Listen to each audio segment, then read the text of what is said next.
El cerebro tiene que estar respondiendo, atendiendo a lo que está haciendo el corazón para que nosotros podamos percibir lo que está pasando en el mundo. Pero no solo el corazón está implicado en esa percepción de lo que pasa, sino que el corazón, en su relación con el cerebro, lo que produce, o sea, el mecanismo que hay debajo, es lo que se llama la percepción subjetiva. Cada uno de nosotros va a percibir el mundo siempre, siempre, siempre, según cómo haya sido su vida. Nadie tiene la misma percepción que el otro. Es que en cada latido del corazón, ¡pum!, el cerebro recuerda la idea de quién soy yo, ¿no? Por esto siempre nos decían, ¿no?, en las tradiciones anteriores, que no vemos las cosas como son, sino como somos. Pues de corazón es como si estuviese allí. Y precisamente vamos a hablar un poquito del corazón, esa es mi propuesta, ¿no? Como os decía ahora, presentaba mi trabajo, pues yo me dedico a estudiar en el laboratorio la relación que hay entre el cerebro y el resto del cuerpo. Esto, pues cuando empezamos a investigarlo hace 10 años, pues era casi un insulto, escuchamos prácticamente de todo, era una barbaridad decir que el intestino influía en el cerebro. Hoy sabemos que ese eje intestino-cerebro pues tiene mucho que ver con la memoria, con toda la medicina preventiva, con ese factor de aprendizaje del cerebro. Sabemos que la forma en la que respiremos influye en cómo vamos a recordar un suceso, en la capacidad de atención que podemos prestar, es decir, que la respiración es una herramienta que, si sabemos utilizarla, es un aliado para la gestión emocional y cognitiva. O sea, que en nuestro cuerpo tenemos muchísimas herramientas que desconocemos por completo. Y esto a mí me sorprendió muchísimo. Ahora estaba escuchando a Felipe y la verdad que me sentía completamente reflejada, ¿no?, en lo que hablaba sobre la educación. Pues yo he estudiado muchísimos años. Yo digo, ¿no?, siempre voy coleccionando títulos, pero a mí nunca me han enseñado nada sobre mí misma, ¿no? Si me hubieran enseñado pues cómo respirar cuando me pongo nerviosa, cómo respirar cuando me tengo que enfrentar a una situación que me da miedo, cómo respirar cuando me quiero calmar, cómo respirar cuando me quiero activar, pues desde luego me parecía mucho más útil que todas las ecuaciones que me he tenido que estudiar a lo largo de mi vida, ¿no? Y eso es lo que intento yo transmitirle ahora a mi hija. Pero hay un tema, pues yo llevo pues más de 27 años trabajando en el mundo de la neurociencia, ¿no?, en diferentes laboratorios. Pues siempre para mí el cerebro pues era el órgano pues más importante que tenemos, era el mejor. Pero desde hace pues unos años me enamoré completamente del corazón, ¿no? Y eso que, fijará, a lo largo de la historia, como siempre hemos vivido esa guerra entre los que defendían el corazón, los cardiocentristas, cerebrocentristas, ¿no? Y ahora lo que nos dice la ciencia es que es un poco esa fusión entre ambos, es esa relación. Entonces, fijaros, hay una imagen que quiero compartir con vosotros que para mí representó, y para el mundo académico, representa un antes y un después. Y es esa relación que hay entre el corazón y el cerebro, ¿no? Es verdad que nosotros, pues hasta que no lo vemos con ecuaciones, con números, hasta que no lo medimos, pues parece que no nos lo creemos, ¿no? Pero cuando empezamos a ver cómo se comunica el corazón y el cerebro, qué impacto tiene el corazón sobre el cerebro, vimos que el corazón impacta sobre áreas cerebrales que están sobre todo implicadas en la emoción, ¿no? Cómo nosotros vivimos una emoción, cómo lo expresamos. Y lo que nos decía la literatura, lo que nos dicen los experimentos, y esto es una de las líneas de investigación que nosotros hacemos, es cómo está relacionado el corazón con la idea de quién soy yo. Y esto, pues claro, representa pues, un grandísimo debate y una profundidad que yo creo que es más filosófica, ¿no?, que numérica. Lo que nos dicen los experimentos, y fijaos qué bonito, ¿no?, porque cada uno de nosotros ahora mismo pues, puede ser consciente de que casi segundo a segundo nuestro corazón está latiendo.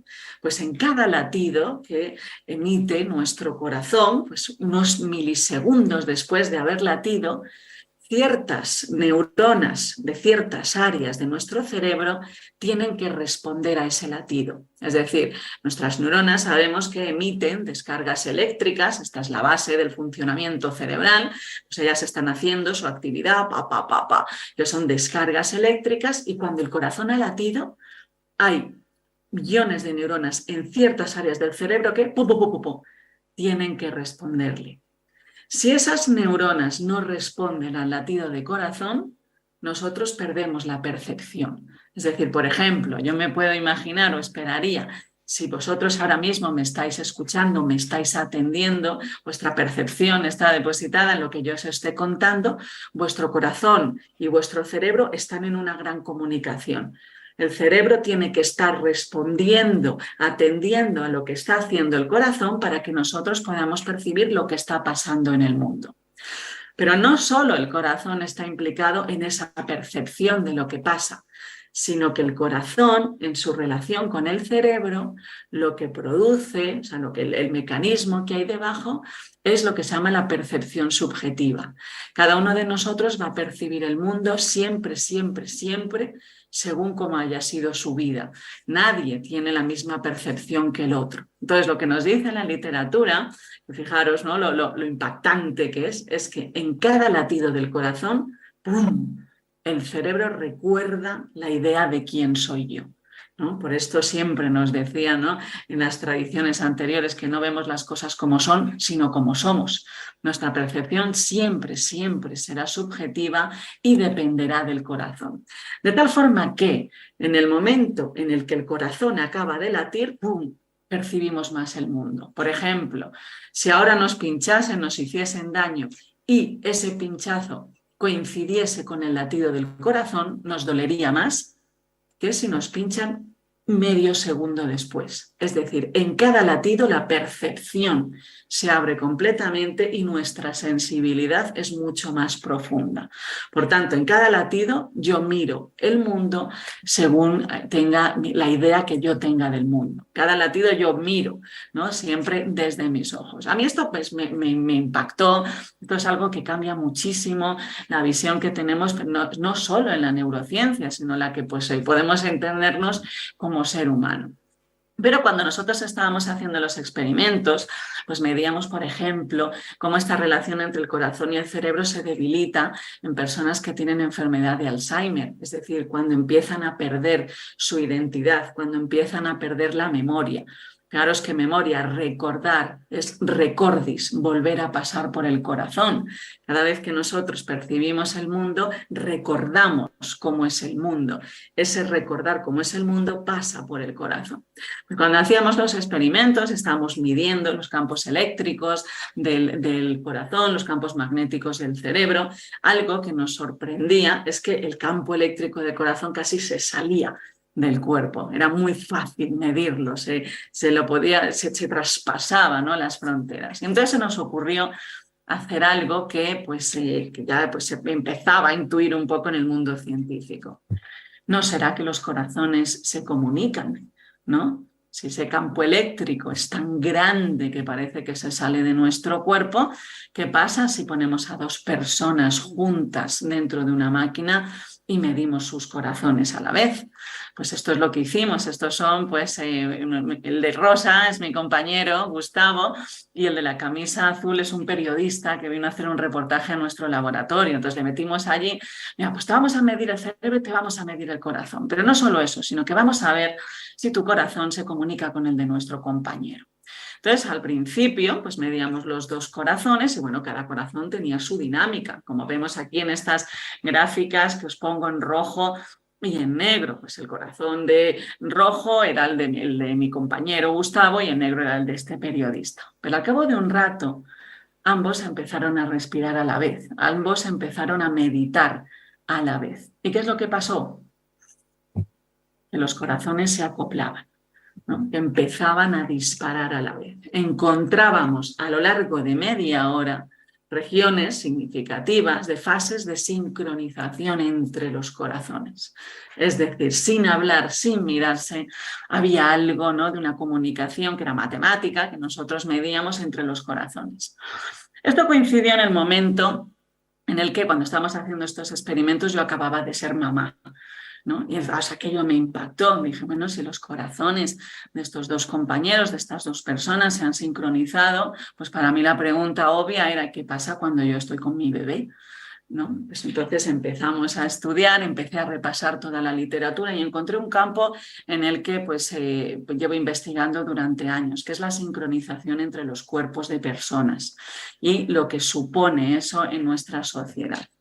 Lo que veíamos en estos artículos científicos, lo que podíamos repasar, es que cuando estamos con una persona se produce una comunicación por 3 vías. Por una parte, vemos que sus cerebros se sincronizan. Cuando yo estoy hablando con una persona, lo que esté pasando en mi cerebro influye en lo que está pasando en el cerebro de otro. Tienden a imitarse. Es decir, tienden a asemejarse. La segunda vía es la sincronización entre el sistema hormonal.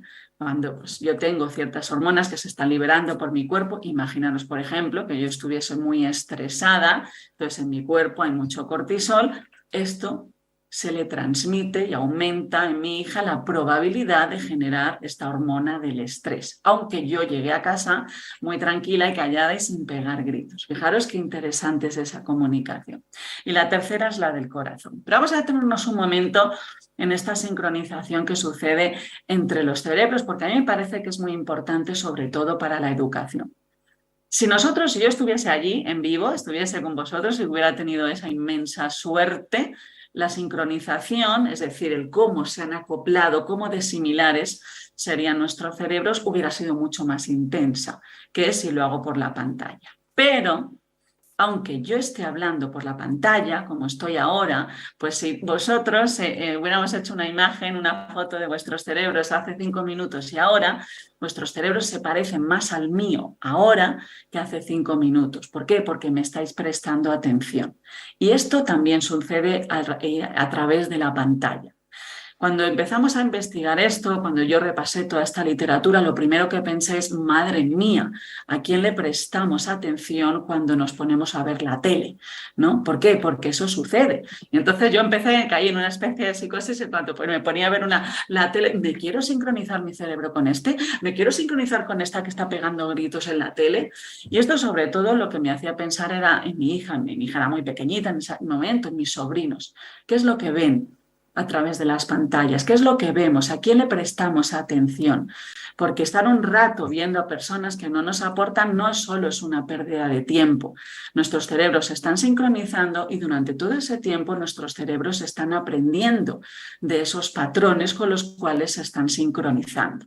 Esto es una pregunta que yo desde entonces pues me hago. ¿Me quiero sincronizar con este cerebro?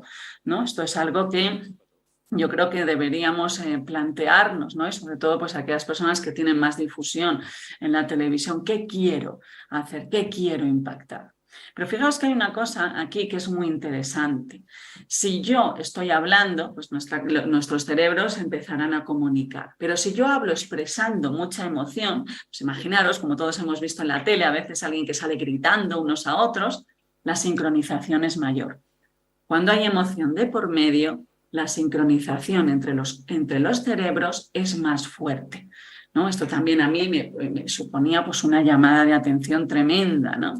Pero luego empecé a pensar en algo. Yo soy profesora, doy muchas clases y luego pues llegó la época en la que había que elegir cole para la niña, ¿verdad? O sea, ¿a qué cole vamos? ¿No? Pero sobre todo a mí lo que me preocupaba, y aquí os lo confieso, era quién será la profesora o el profesor. ¿Por qué? Pues porque se había estudiado que la sincronización entre los cerebros de los alumnos con el profesor es, después de la madre, la más intensa. Mi hija se va a sincronizar con mi cerebro con la persona con la que más, después con papá y después con los profesores, ¿no? Y esto es la sincronización que ellos copian al cerebro del profesor. A mí no me preocupaba, y como decía Felipe, ¿no? Es importante los contenidos, es muy importante tener información, es muy importante tener un bagaje cultural. A mí me ha dado mucha libertad de expresión, de juicio, pero es muy importante transmitir valores humanos. Y esos valores humanos se transmiten por vías que a veces son mucho más sutiles que contarnos un montón de datos.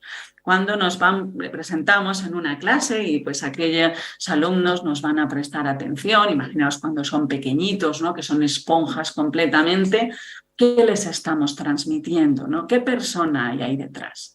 Entonces a mí a partir de ahí pues algo que me impactó mucho y que pues supuso un cambio en el rumbo de mis investigaciones fue ¿qué podemos hacer nosotros en nosotros mismos para producir cambios en los demás? Nosotros vamos sincronizando, vamos emitiendo, por así decirlo, señales que pues, nosotros medimos matemáticamente. Cuando yo hablo, las personas sincronizarán sus cerebros con el mío. Cuando yo hablo, las personas sincronizarán los corazones con el mío. Entonces, no solo debo cuidar lo que comparto de información, que sea rigurosa, que sea prudente, sino que debo cuidar también cómo estoy yo dentro, porque eso también se va a transmitir. O sea, cuando comprendamos que realmente impactamos tremendamente en la sociedad, impactamos de una forma muy humana, no solo con información, no solo con datos, pues yo creo que habremos dado un gran paso como humanidad. Entonces, a partir de aquí, como os decía, fijaros, ¿no? Eso ya lo importante, ¿a quién le voy a prestar atención durante un rato? Porque mi cerebro va a intentar copiarlo y va a intentar aprender. Pero como os decía, pues yo me enamoré del corazón y entonces seguía pues casi obsesionada porque me estudié todo lo que había del mundo del corazón. Es decir, bueno, ¿qué hacen? ¿Por qué se comunican los corazones? ¿Por qué esa comunicación? ¿Cómo se produce? ¿No? Como decía, la sincronización entre corazones se produce entre todos los seres humanos. Esta sí que no se produce a través de la pantalla. O sea que aquí pues os estáis pareciendo más a mi cerebro, pero el corazón no ha podido llegar hasta allí. Esta se produce cuando estamos en persona, cuando estamos cerca. La comunicación entre corazones, la máxima que se ha medido es entre la de mamá y la de los hijos. Y fijaros este experimento que se hizo en la Universidad de Israel, que a mí como mamá me impactó. Se ponían unas mamás en el laboratorio y se medía su dinámica cardíaca. Alrededor pasaban niños, ¿vale? Y entonces el corazón cambiaba, es decir, aunque tú no te des cuenta, el corazón estaba notificando que estaban por allí pasando niños. Pero en un momento pasaba su hijo o su hija. ¡Pum! Ahí tenéis la curva negra. La sincronización era mucho más fuerte. Es decir, mi corazón, solo ya mi corazón, va a reconocer a mi hija, ¿no? Entonces, a partir de ahí, pues como os digo, pensaba, madre mía, ¿qué podemos hacer? ¿Qué puedo hacer yo, ¿no? Esa parte práctica, ¿qué puedo hacer yo realmente para que pues lo que transmita, que no lo sabemos, el corazón, sea la mejor versión que puede ser de sí? Sabemos que la sincronización entre los corazones es más fuerte cuando nos miramos a los ojos. Por ejemplo, uno de los mecanismos que tenemos cuando estamos muy enfadados, cuando estamos muy estresados, es evitar la mirada, es evitar ese contacto visual. ¿Para qué? Para no tener comunicación con el corazón. ¿Vale? Fijaros qué bonito es eso, fijaros la implicación que tiene esto para el terapeuta, ¿no? Esta persona que está en contacto constante con el dolor, que tiene que estar escuchando a personas que nos están transmitiendo, ¿no? La problemática, y en ese momento se está sincronizando sus cerebros, se están sincronizando sus corazones. Allí que importante es en ese caso mantener la idea de identidad. Esto sería para hablar durante horas. Pero cuando tenemos esa comunicación entre las personas, por ejemplo, ¿no? Cuando yo a veces lo hago, ¿no? Cuando digo, pues ahora quiero, ¿no? Que sincronizar, que esa sincronización entre los corazones con mi hija sea más fuerte, ¿no? Pues el mantener esa mirada. Y en ese momento, y esto es lo que demuestra la Universidad de Londres, el momento en que nos miramos a los ojos, se produce lo que se llama el anclaje de la mirada, ¡pum! ¡Pum! Se produce esa sincronización entre las dinámicas del corazón. Y esto, corazón y ojos, siempre van a estar relacionados, ¿vale? Y esto es muy bonito, muy bonito. Pero como os decía, algo que a mí me inquietaba era, bueno, si yo voy a la calle, se había medido, por ejemplo, que se produce comunicación entre corazones cuando vamos en el autobús, aunque no hablemos con las personas que están alrededor. Esto también se ha medido, ¿no? Entonces yo pensaba, ¿qué es lo que voy impactando yo por ahí? ¿Qué es lo que yo voy transmitiendo cuando me subo al autobús? Cuando llego al laboratorio y me siento al lado de mis compañeros, cuando doy clase, cuando llego a casa. ¿Qué es lo que yo voy transmitiendo, ¿no? A mí me recordaba constantemente aquello, ¿no? De ser el ejemplo que quieres para los demás, o sea, el cambio que quieres para el mundo, ¿no? Entonces, algo que yo de verdad, muy, muy sinceramente, y también pues después de ser mamá, era ¿qué puedo hacer yo para que mi corazón esté lo mejor posible? Ya sabíamos que pues, cuando vivimos una experiencia que es dichosa y que somos conscientes de que la estamos disfrutando, que no siempre es lo mismo, la variabilidad de la frecuencia cardíaca es mayor, aumentamos la complejidad del patrón cardíaco y esto favorece la comunicación entre corazones. Si yo me estreso, si yo me enfado, debilito esa comunicación entre los corazones. O sea, que fijaros cómo reforzar o alimentar esos momentos de dicha ya van a producir una mejor comunicación con los demás. Pero algo que descubrí en aquel momento desde el punto de vista personal y desde el punto de vista profesional es lo que se llama el cultivo de la amabilidad y de la humanidad compartida, ¿no? La Universidad de Stanford pues, ha sido pionera y ha sido muy valiente en hablar de conceptos como el amor hacia uno mismo, el respeto hacia uno mismo, la aceptación, el hablarnos con ternura. Hay psiquiatras, ¿no?, que han dicho bellezas, ¿no?, como que la ternura es hacerle comprender al otro que es merecedor de la vida que tenemos, ¿no? Pues esto desde un punto de vista académico, que a veces es como muy frío, ¿no?, y parece que da como vergüenza hablar de estos temas, pues cada vez se va abriendo más y a mí me parece que es de aplauso que en el mundo académico podamos hablar de que hay que cultivar esa amabilidad, que no depende tanto de la autoestima, de lo que soy o lo que no soy, de mis atributos, sino del cómo me acepto, de cómo de amable me hablo a mí mismo, ¿no?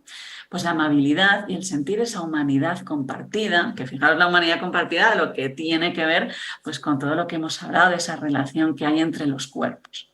Pues esa amabilidad, cuando cultivamos y sentimos esa amabilidad y esa humanidad compartida, cambian a la vez la actividad cardíaca y la dinámica neuronal. Es una de las formas de favorecer la comunicación entre ambos.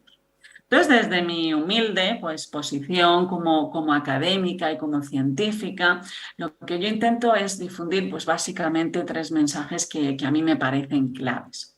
Como decía Felipe, que estaba completamente de acuerdo, tenemos que cambiar de raíz las bases de la educación, ¿no? Como yo os decía, pues he estudiado muchos años, he aprendido cosas muy raras, impronunciables, como decía siempre mi madre, es que yo no sé describir a lo que te dedicas, ella siempre me decía esto.